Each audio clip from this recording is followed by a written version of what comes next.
이 아이는 천재가 될 것이다. 긴급 속보, 예언은 어떻게 현실이 되었는가?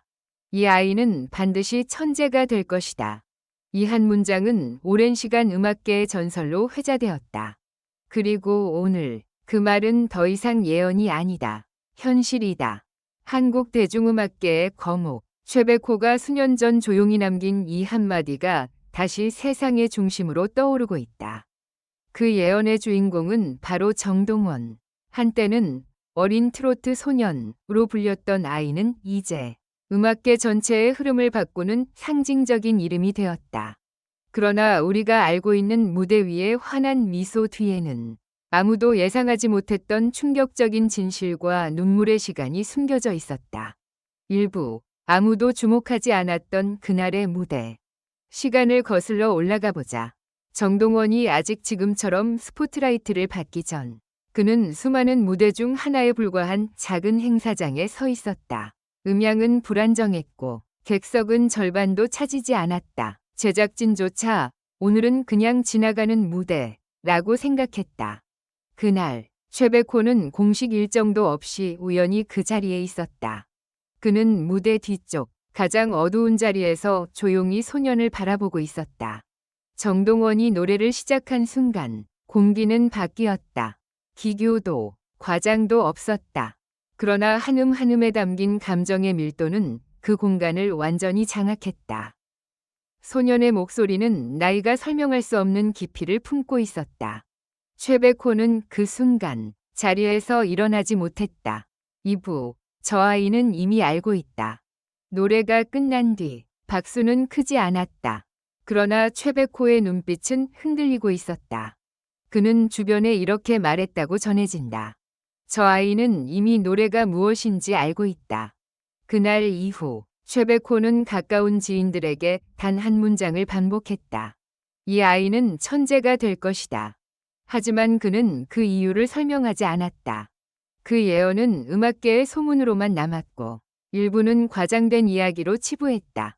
그 누구도 몰랐다. 정동원이 그 이후 얼마나 혹독한 시간을 견뎌야 했는지를. 3부, 성공 뒤에 감춰진 침묵의 시간. 대중은 정동원의 성공만을 보았다. 화려한 무대, 폭발적인 반응, 어린 나이에 감당하기 힘든 인기. 그러나 그 이면에는 말하지 못한 침묵이 있었다. 정동원은 어느 순간부터 웃지 않았다. 무대 뒤에서 혼자 이어폰을 낀 채 벽만 바라보는 시간이 늘어갔다. 그는 인터뷰에서 이렇게 말했다. 노래를 부르다 보면 가끔 숨이 막힐 때가 있어요. 그 말의 의미를 그때는 아무도 이해하지 못했다. 4부, 충격적인 고백, 그리고 무너진 밤. 전환점은 한 심야 녹화 이후였다. 정동원은 대기실에서 갑자기 무대에 서지 못하겠다고 말했다. 스태프들은 당황했고 방송은 중단될 위기에 놓였다. 그때 정동원은 조용히 고개를 숙인 채 말했다. 노래가 무서워졌어요. 그는 처음으로 울었다. 아이로서, 가수로서 감당할 수 없었던 무게가 한꺼번에 쏟아져 내린 순간이었다. 5부, 다시 나타난 이름, 최백호. 이 사실이 전해졌을 때 뜻밖의 인물이 움직였다. 바로 최백호였다. 그는 어떤 인터뷰도 공식 발언도 없이 정동원에게 단 한 통의 편지를 보냈다. 편지에는 이렇게 적혀 있었다. 천재란 멈출 줄 아는 사람이다. 그 문장은 정동원의 인생을 다시 움직이게 만들었다. 6부, 침묵의 선택, 그리고 비밀 훈련. 정동원은 잠시 무대를 떠났다.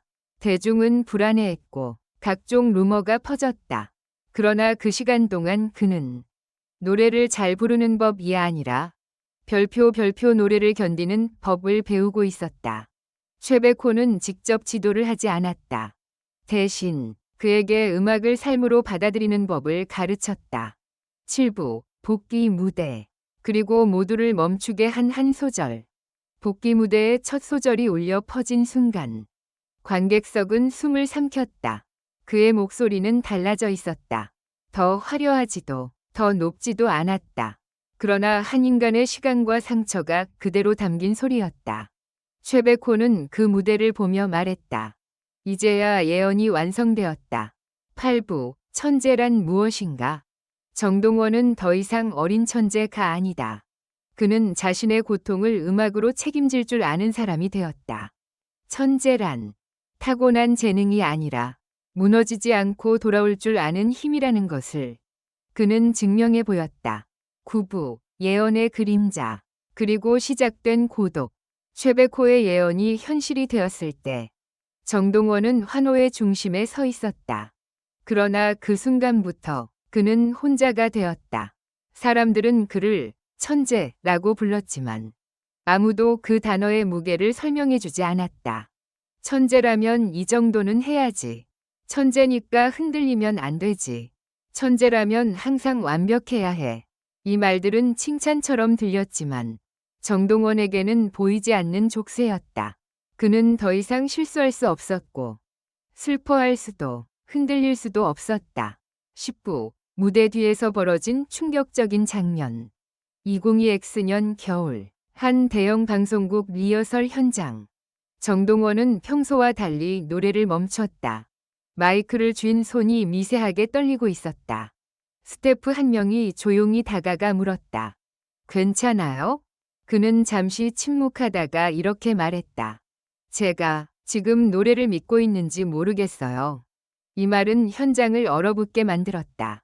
천재로 불리던 소년이 자기 자신을 의심하기 시작한 순간이었다. 11부 감춰졌던 사실. 최백호의 두 번째 경고. 이 소식이 전해졌을 때 최백호는 처음으로 공개적인 자리에서 정동원의 이름을 언급했다. 그의 목소리는 낮고 단호했다. 나는 그 아이가 천재가 될 거라 말했지. 쉬운 길을 갈 거라 말한 적은 없다. 그리고 그는 충격적인 한마디를 덧붙였다. 지금이 가장 위험한 시기다. 이 발언은 곧바로 기사화되었고 팬들은 불안에 휩싸였다. 도대체 정동원에게 무슨 일이 벌어지고 있는 것인가? 12부 모든 걸 내려놓겠다는 결정. 그 답은 며칠 뒤 정동원이 소속사에 전한 한 문장에서 드러났다. 잠시 모든 활동을 멈추고 싶습니다. 이 결정은 내부에서 거센 반발을 불러왔다. 이미 잡혀있는 공연, 광고, 방송 일정만 해도 수십 개. 그러나 정동원의 태도는 단호했다. 지금 멈추지 않으면 저는 노래를 영원히 잃을지도 몰라요. 그 순간 천재는 성공보다 자기 자신을 선택했다. 13부 아무도 모르는 시간, 아무도 모르는 장소.